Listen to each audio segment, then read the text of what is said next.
ओम श्री गणेशाय नमः। श्री शिव महापुराणे चतुर्थ्या कोटि रुद्र संहितायाम अथैकचत्वारिंशो अध्याय। हिंदी अनुवाद। ऋषियों ने कहा, जो आपने मुक्ति नामक पदार्थ कहा है उसमें कैसी अवस्था होती है, ये हमसे कहिए। सूजी ने कहा, सुनिए, संसारिक कष्टों से दूर करने वाली और परम आनंद देने वाली मुक्ति 4 प्रकार की कही गई। मैं आपसे कहता हूँ, सारूप्या, सालोक्या, सानिध्या और सायुज्या, ये चारों मुक्तियां शिवरात्रि व्रत करने से मिलती हैं। ये मुनिवरों, मुक्ति के दाता केवल शिव जी हैं। ब्रह्मा आदि देवता केवल धर्म, अर्थ, काम के देने वाले हैं।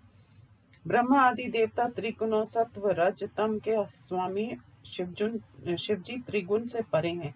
वे तो निर्विकारी पर ब्रह्मातुर्य और प्रकृति से भी परे हैं। ज्ञान रूप, अव्यय, साक्षी, ज्ञान गम्य, स्वयं, अद्वैत, केवल्य, मुक्ति के दाता और त्रिवर्ग, धर्म, अर्थ, काम के भी दाता हैं।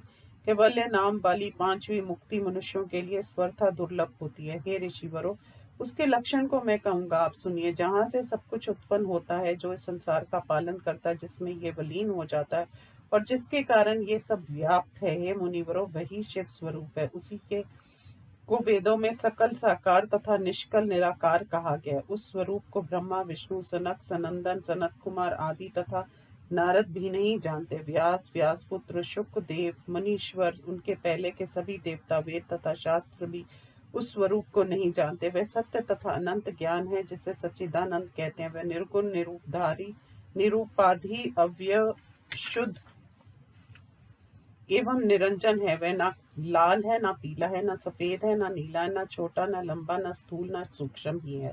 जहाँ से वाणी मन की विचार सीमा से लौट जाती है, वहीं शिव संज्ञक पर ब्रह्मा कहा गया। जिस प्रकार आकाश व्यापक है, उसी प्रकार ये भी व्यापक है। ये माया से परे है। ये परमात्मा ध्वनि तथा मत्सरता से रहित है। हे ब्राह्मणों, इस श्लोक में उसकी प्राप्ति निश्चित ही शिव ज्ञान के उदय से, शिव जी के भजन से या सज्जनों की सूक्ष्म बुद्धि से होती है। संसार में ज्ञान होना कठिन है, भजन करना सरल है।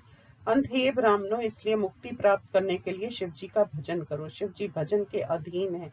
वे ही ज्ञान, आत्मा तथा मोक्ष को देने वाले हैं। बहुत से सिद्ध पुरुषों ने भक्ति से ही परम मुक्ति प्राप्त की है।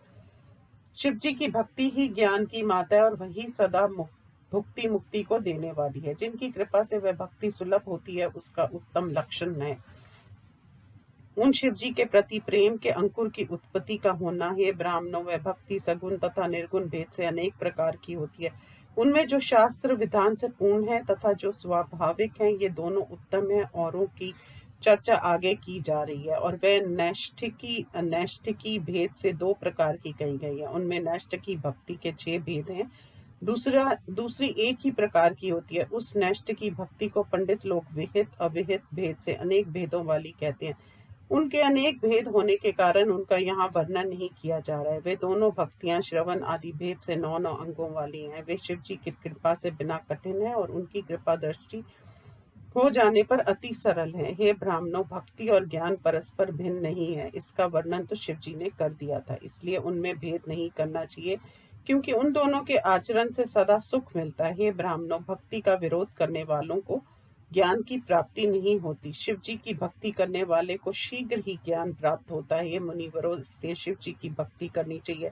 उसी से निस्संदेह सभी कार्य सिद्ध होते हैं। जो आप लोगों ने पूछा था वह मैंने सब कह दिया, जिसे सुनकर मनुष्य सभी पापों से निस्संदेह मुक्त हो जाता है। इस प्रकार श्री शिव महापुराण में मुक्ति निरूपण नामक 41वां अध्याय समाप्त। ओम नमः शिवाय।